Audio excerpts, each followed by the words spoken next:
আবারও কেঁপে উঠল ইসরায়েলের আকাশ, যেন কোনো দুঃস্বপ্নের পুনরাবৃত্তি। ইয়েমেনের হুথি বিদ্রোহীরা তাদের ভয়ঙ্কর হাইপারসনিক ক্ষেপণাস্ত্র দিয়ে ইসরায়েলের আকাশ প্রতিরক্ষা ব্যবস্থাকে চ্যালেঞ্জ জানালো।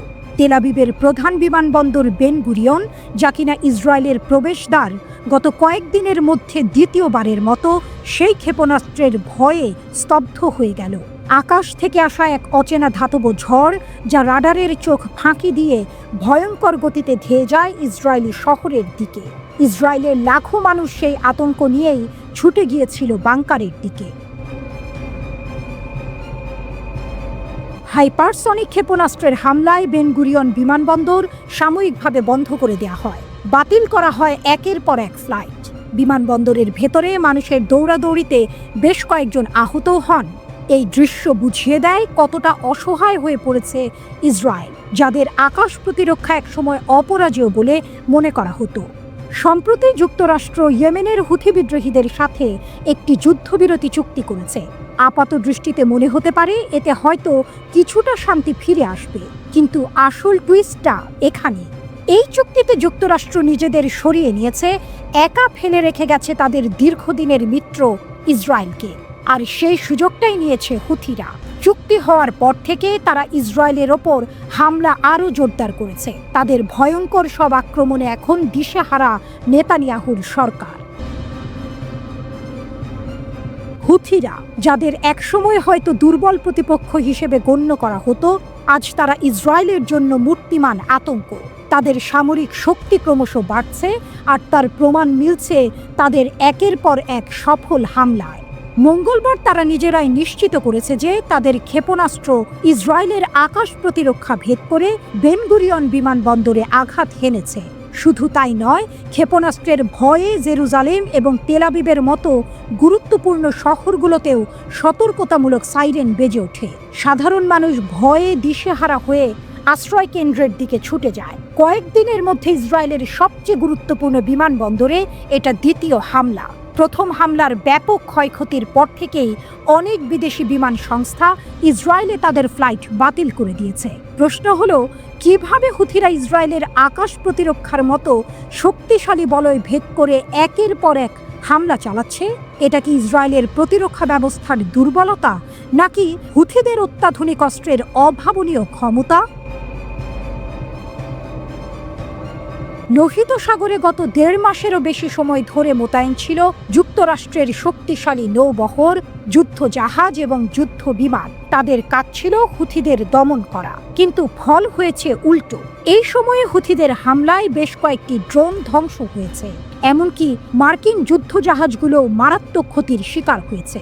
শেষ পর্যন্ত প্রায় $1 বিলিয়ন বেশি ক্ষতির পর মার্কিন প্রেসিডেন্ট ডোনাল্ড ট্রাম্প ইয়েমেনের এই গোষ্ঠীর ওপর হামলা বন্ধের ঘোষণা দেন। কিন্তু এই সিদ্ধান্ত ইসরায়েলকে আরও বিপজ্জনক পরিস্থিতিতে ফেলে দেয়। হুথিরা স্পষ্ট ভাষায় জানিয়েছে, লোহিত সাগরে তারা অন্য কোনো জাহাজে হামলা না করলেও ইসরায়েলের কোনো জলযান তাদের হাত থেকে রেহাই পাবে না। শুধু তাই নয়, তারা ইসরায়েল জুড়ে তাদের হামলা আরও বাড়ানোর হুমকি দিয়েছে। লোহিত সাগরে মোতায়েন করা মার্কিন ক্ষেপণাস্ত্র প্রতিরক্ষা ব্যবস্থা হয়তো আগে কিছু হামলা ঠেকাতে পারত, কিন্তু এখন সেই সুরক্ষা বলয় আর নেই। নেতানিয়াহুর দেশ সরাসরি হুথিদের ক্ষেপণাস্ত্রের নিশানায় পরিণত হয়েছে। গাজায় ইসরায়েলের দীর্ঘদিনের কার্যকলাপের বিরুদ্ধে গত 17 মাসে হুথিরা ইসরায়েলে 40টিরও বেশি ব্যালিস্টিক ক্ষেপণাস্ত্র হামলা চালিয়েছে। আর এখন যোগ হয়েছে হাইপারসনিক ক্ষেপণাস্ত্র এবং একের পর এক ড্রোন হামলা। হুথিদের এই ক্রমবর্ধমান শক্তি ইসরায়েলের জন্য এক গভীর উদ্বেগের কারণ হয়ে দাঁড়িয়েছে। তারা প্রমাণ করেছে, শুধু সংখ্যা বা আধুনিক অস্ত্র নয়, একটি সুসংগঠিত এবং দৃঢ়প্রতিজ্ঞ গোষ্ঠী যে কোনো শক্তিশালী প্রতিপক্ষের বিরুদ্ধেও রুখে দাঁড়াতে পারে।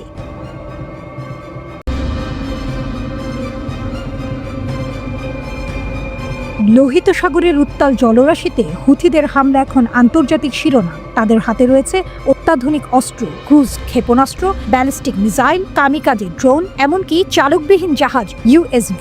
এই অস্ত্রগুলোর সামনে মার্কিন জাহাজও নিরাপদ নয়। হুথিরা কিভাবে এত শক্তিশালী হলো? তাদের সামরিক সক্ষমতা কেমন? হুথিদের অস্ত্র ভান্ডার কি আছে তাদের হাতে? ক্রুজ ক্ষেপণাস্ত্র ৮০ থেকে ৩০০ কিলোমিটার দূরত্বে আঘাত হানতে সক্ষম। সায়াদ ও সেজিল মিসাইল তাদের প্রধান হাতিয়ার। ব্যালিস্টিক মিসাইল ৩০০ কিলোমিটার দূর থেকে লক্ষ্যভেদ করে। দ্রুতগতির এই মিসাইল শনাক্ত করাও কঠিন। কামিকাজে ড্রোন, কাসিফ ড্রোন ও সামাদ যুদ্ধ বিমান এগুলো সস্তা, সহজলভ্য এবং ধ্বংসাত্মক। চালকবিহীন জাহাজ ইউএসভি পানিতে ভেসে থাকা জাহাজে আঘাত করে ডুবিয়ে দেয়। এটি হুথিদের নতুন সক্ষমতা। হুথিদের হামলার কৌশল কিভাবে তারা আঘাত হানে? দ্রুত ও নিখুঁত। ব্যালিস্টিক মিসাইল ও ক্রুজ ক্ষেপণাস্ত্র দ্রুত গতিতে আঘাত হানে, শনাক্ত করা প্রায় অসম্ভব। ড্রোনের ব্যবহার, কামিকাজে ড্রোন জাহাজের ডেকে আগুন ধরিয়ে দেয়। এটি সস্তা কিন্তু ভয়ানক কার্যকর। ইউএসভির ভয়াবহতা, চালকবিহীন জাহাজের গায়ে ফুটো করে ডুবিয়ে দেয়। এটি হুথিদের নতুন অস্ত্র যা মার্কিন নৌবাহিনীকেও চিন্তিত করেছে। সমুদ্রের ইতিহাসবিদ সাল মার্কো লোগিয়ানো বিবিসিকে বলেন, ব্যালিস্টিক এবং ক্রুজ এই দুই ধরনের ক্ষেপণাস্ত্রই ড্রোনের চেয়ে অনেক বেশি শক্তিশালী, কারণ তাদের সাথে বড় যুদ্ধাস্ত্র থাকে এবং আরো বেশি গতিশক্তি থাকে।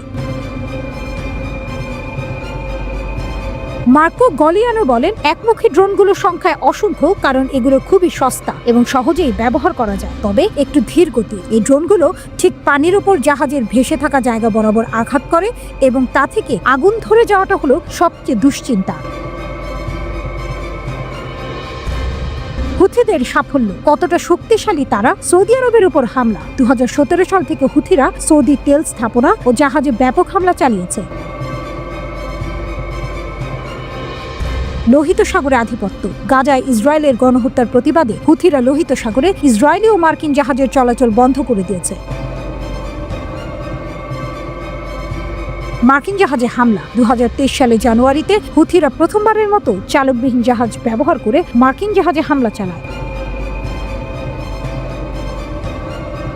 হুথিদের পেছনে কারা? হুথিরা ইরানের এক্সিস অফ রেজিস্ট্যান্স প্রতিরোধ বলয়ের অংশ। এই জোটে রয়েছে লেবাননের হিজবুল্লাহ, গাজায় হামাস। ইরান হুথিদের অস্ত্র, প্রশিক্ষণ ও আর্থিক সহায়তা দিচ্ছে। ২০২৩ সালে যুক্তরাজ্য জাতিসংঘে প্রমাণ উপস্থাপন করেছে যে হুথিদের ক্ষেপণাস্ত্র ইরান থেকে চোরাচালান করা হয়েছে।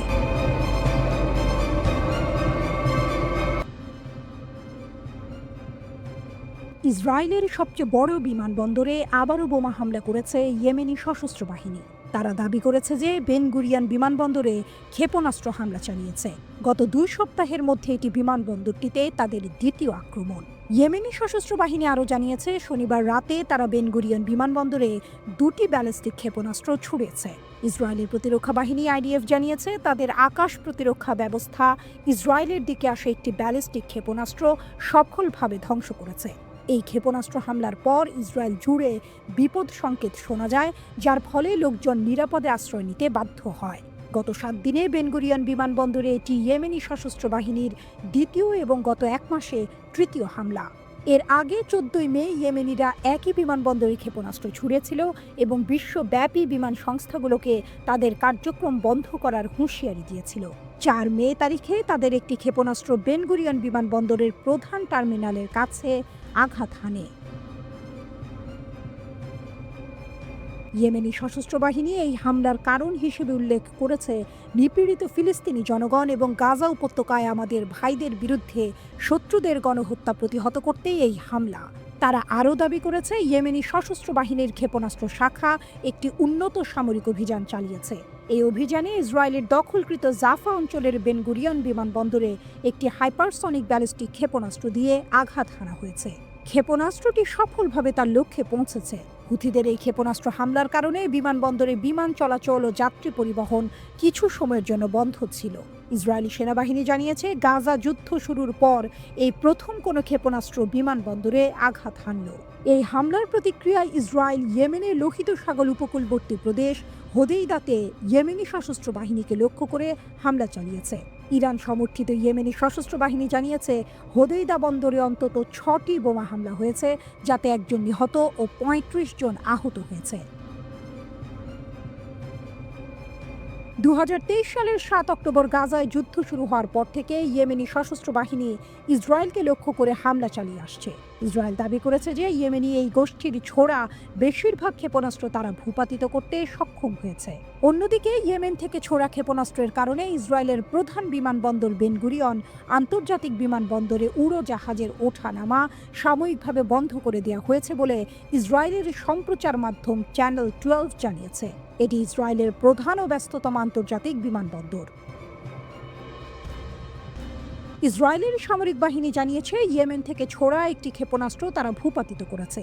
ইয়েমেন থেকে ক্ষেপণাস্ত্র ছোড়ার ফলে ইসরায়েলের মধ্যাঞ্চলে সতর্কতামূলক সাইরেন বাজানো হয়। চ্যানেল 12 ইসরায়েলি সামরিক বাহিনীর বরাত দিয়ে আরও জানিয়েছে ইয়েমেন থেকে ইসরায়েলের দিকে আরেকটি ক্ষেপণাস্ত্র ছোড়ার চেষ্টা করা হয়েছিল, তবে সেটি সফল হয়নি।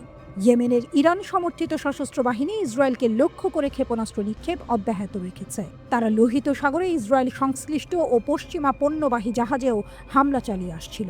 এর জবাবে যুক্তরাষ্ট্র ও তার মিত্ররা ইয়েমেনে হামলা চালায়। তবে সম্প্রতি লোহিত সাগরে জাহাজের ওপর হামলা বন্ধে ইয়েমেনি সশস্ত্র বাহিনী যুক্তরাষ্ট্রের সঙ্গে একটি যুদ্ধবিরতিতে সম্মত হয়েছে।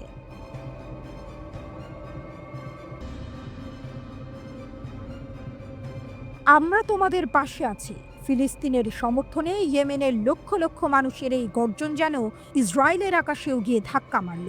অবরুদ্ধ গাজার মানুষ যখন গণহত্যা আর অনাহারের শিকার, তখন তাদের সমর্থনে রাস্তায় নেমে এলো ইয়েমেনের জনতা। গাজার সাথে গণহত্যা ও অনাহার মোকাবেলায় এই স্লোগান শুধু একটি বার্তা নয়, বরং আরব বিশ্বের নীরবতার মুখে এক জ্বলন্ত প্রতিবাদ। 16 মে ইয়েমেনের রাজধানী সানা থেকে শুরু করে দেশের আনাচে কানাচে লক্ষ লক্ষ মানুষ মিছিলে সামিল হয়। তাদের একটাই দাবি, গাজার মানুষের প্রতি সংহতি জানানো এবং ফিলিস্তিনিদের প্রতিরোধ সংগ্রামের প্রতি নিজেদের অটল সমর্থন ব্যক্ত করা। সানার আল সাবিন স্কয়ার যেন সেদিন জনসমুদ্রে পরিণত হয়েছিল।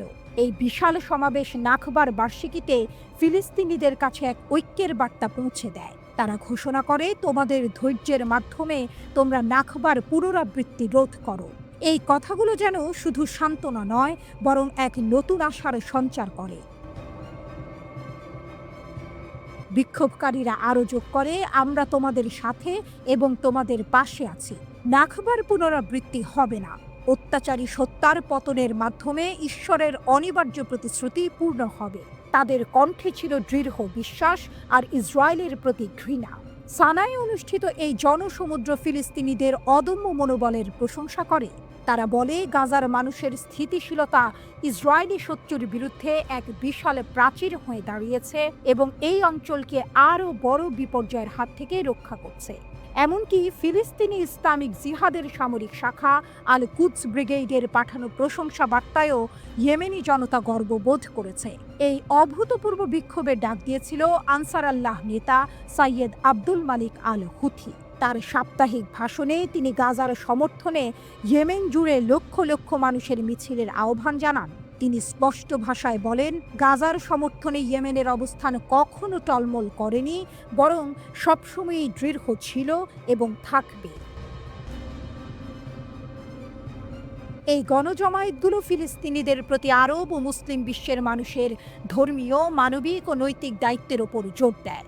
বিক্ষোভকারীরা মনে করিয়ে দেয়, সময়ের সাথে সাথে এই দায়িত্বগুলো ম্লান হয়ে যেতে পারে না। তারা ফিলিস্তিন ও এর পবিত্র স্থানগুলো রক্ষার জন্য বাস্তব পদক্ষেপ নেয়ার এবং নিজেদের সমস্ত সক্ষমতা কাজে লাগানোর আহ্বান জানায়। তাদের মতে সবচেয়ে সহজলভ্য এবং প্রভাবশালী কাজগুলোর মধ্যে অন্যতম হলো ইসরায়েলি পণ্য বয়কট করা। একদিকে যখন লক্ষ লক্ষ মানুষ গাজার সমর্থনে রাস্তায়, অন্যদিকে ইয়েমেনের সামরিক বাহিনী কিন্তু চুপচাপ বসে নেই। মার্চ মাসে গাজা যুদ্ধবিরতি ভেঙে যাওয়ার পর থেকে তাদের সামরিক অভিযান আরও জোরদার করেছে।